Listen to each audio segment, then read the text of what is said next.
Thanks, and thanks. Okay, got it. So thanks, and thanks for the invitation. And I try to be accessible, also trying to connect to the more vision community. If I do any mistake in the way I connect, please let me know, and I'm looking forward to the discussion.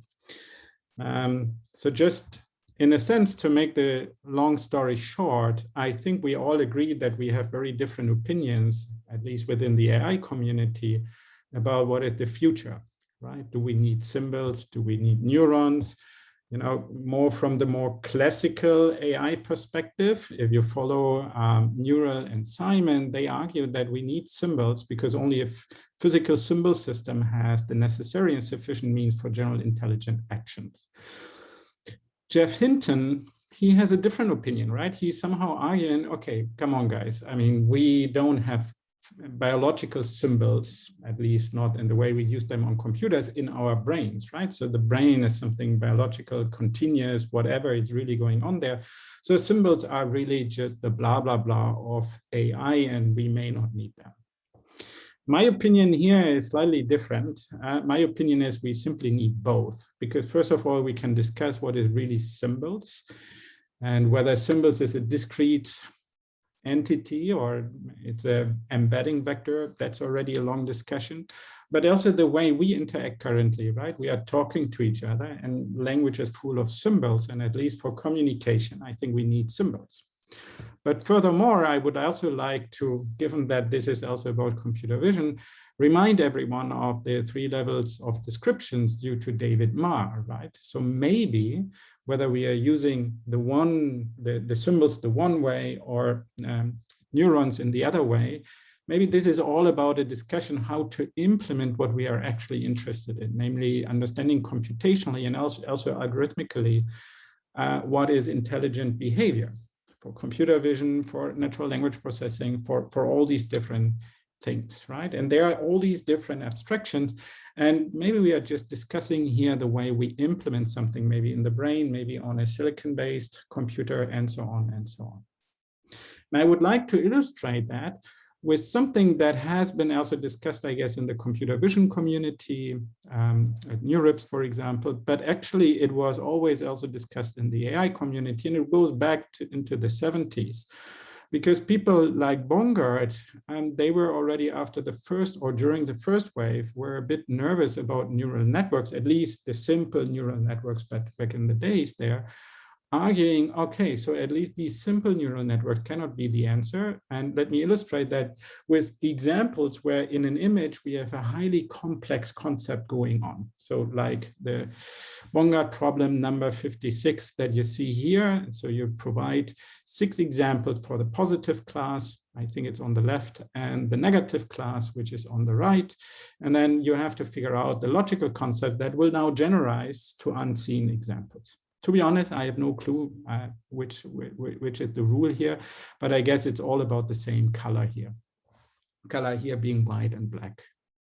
And I think by now in computer vision, there's all this super interesting work on making use of object-centric deep learning for visual reasoning, right? And for example, with the Clever data set, instead of just taking the image as a monolithical entity and you do something in a very black box fashion, you break down your black box into smaller black boxes that can identify here, for example, different objects, and then talk about different features of the different objects. And then you may ask some questions or logical queries. For example, what is the shape of the red object? And then it's rather simple because you can refer first to all the objects. You can figure out which ones are the red ones, and then you can refer to the shape, right? So from a database logic perspective, as long as you have the structured knowledge base, super simple to answer. But of course, working with images as input, it's super hard because there are no tables directly in there. And the way that Josh Tenenbaum and other people have pushed that, for example, is, and there are different approaches, of course, around, but it's here by plugging in together object-centric representations from deep learning with some, well, which you may call neurosymbolic reasoning engines. And because the symbolic part is discrete, they here made use of reinforced to still have an end-to-end differentiable system or end-to-end learnable system, at least using gradients. There are different ways, and we will come back to that. But what I would also like to say, that is just one approach, and there are many other approaches. So you have this neural symbolic one. There is a lot on probabilistic programming that I think got also a lot of attention. There's also a lot on statistical relational learning, respectively statistical relational AI, trying to just push this idea that you may also combine probabilistic models and logic.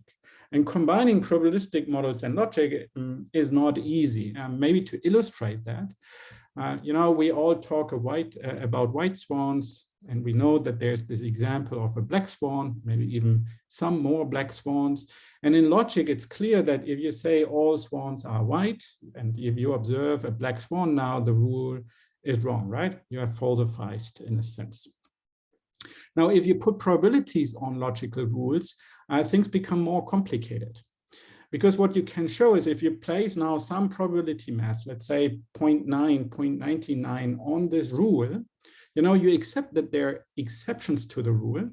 However, you can still prove that even if you observe now black swans, that you can still prove a limit theorem saying that the probability will still converge to that the rule all swans are white will be 1, right, in the limit.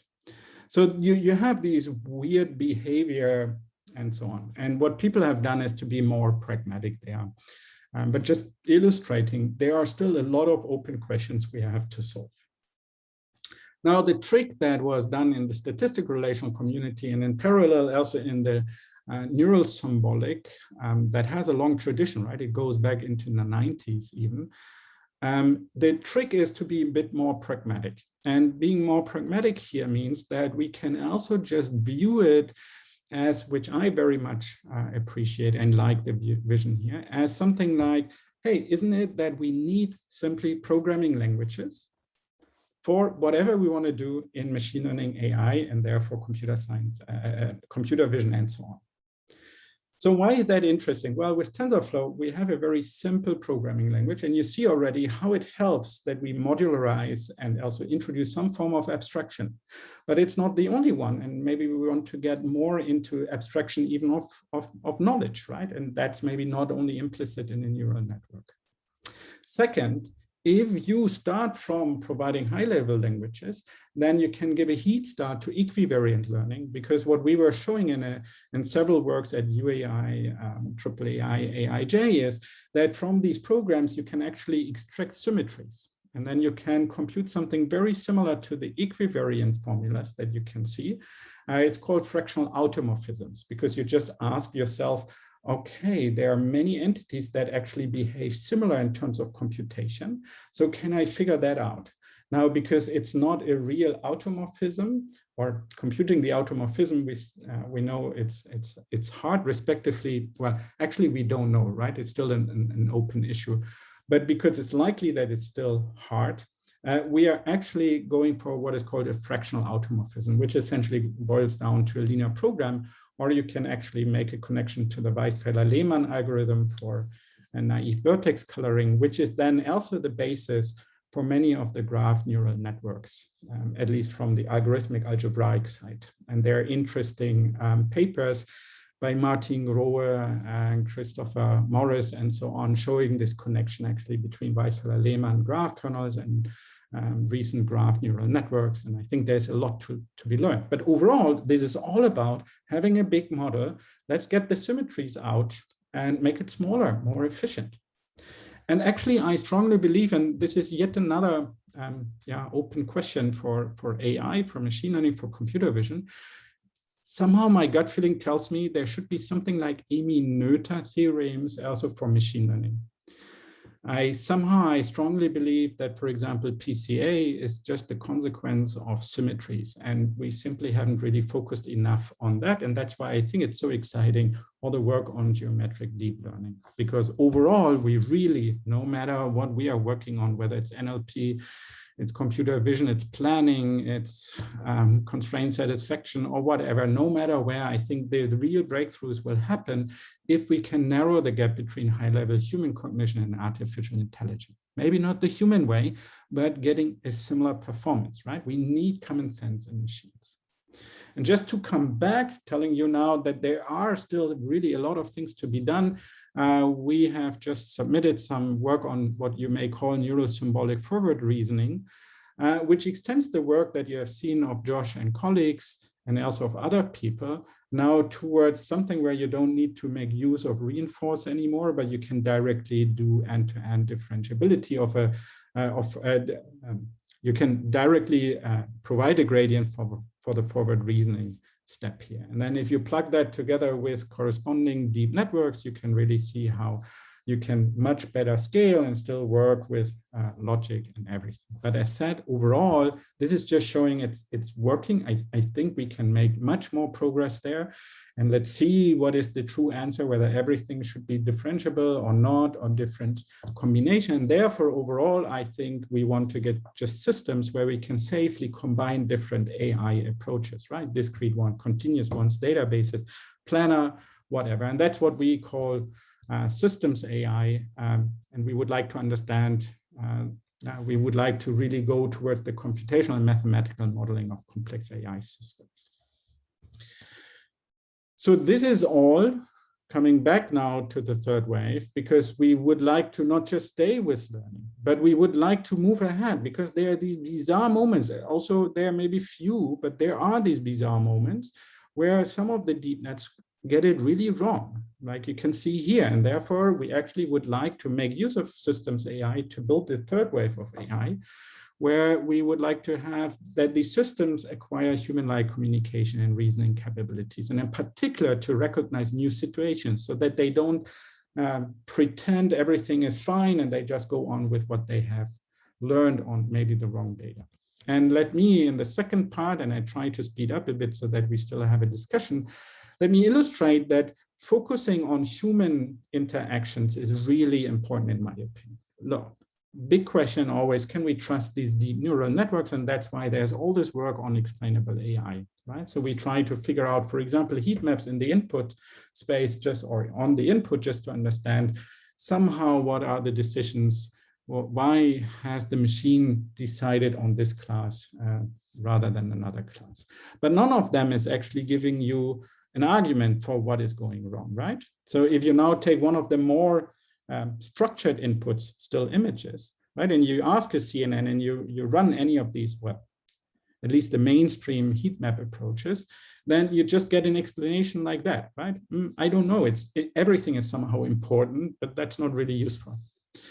Moreover, all these approaches don't give you any of these abilities to change now the model. It simply tells you wrong, right? So instead, what people like Finale Doshi has started to work on is to provide a differentiable loss that is taking feedback from experts into account. So you mask essentially those part of the gradient of the explanation that are not really important, that are wrong, and then they are not used anymore. And then they were able empirically to show that it really converges to the true concepts. We were extending that to non-differentiable losses, but the problem is that this doesn't really work. It works on some of these. Here we were using a planned physiological experiment. It works, but it doesn't work on these more complicated inputs like you can see here on Clever, because it doesn't have somehow the logical view on the problem, the structured view, right? So we were wondering, okay, now we take any of the existing neural systems and neurosymbolic system, problem is still doesn't work. And so actually you now need a specific way of providing this feedback and getting your neurosymbolic system together with this symbolic feedback in order to get it working, right? And that's what we have done here by having now essentially feedback not only via the gradient in the input, but also gradient masking of your symbolic representation. And then all of a sudden, it works, and it gives you not only the right spots in the input, but also the right spots in terms of the symbolic representation.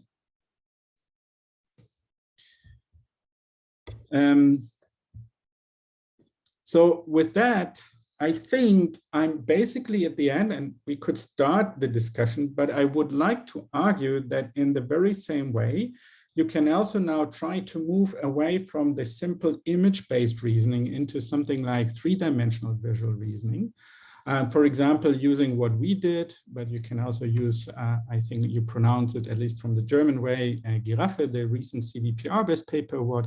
So I think going more and more into object-based representation and combining it with maybe differentiable or non-differentiable reasoning, that is really what we need. And it's still an open question, what is the best way? And it's even an open question whether that's the best way for computers or whether humans are actually doing it that way. I think that's even, and yet another interesting connection. And we can get a lot of inspiration from cognitive science here. So let me summarize from that. So I think one of the really open issues we have to address much more is the third wave of AI. Instead of just looking at more and more training examples and more compute power, that I put some more reasoning capabilities in there, and ultimately even the human-like communications, because by interacting with other agents, in particular humans, you gain a lot of power in small data regimes. Overall, on the way, we have to solve anyhow already a grand challenge of mathematics and also of machine learning and AI, namely how to combine symbols and neurons. Thanks.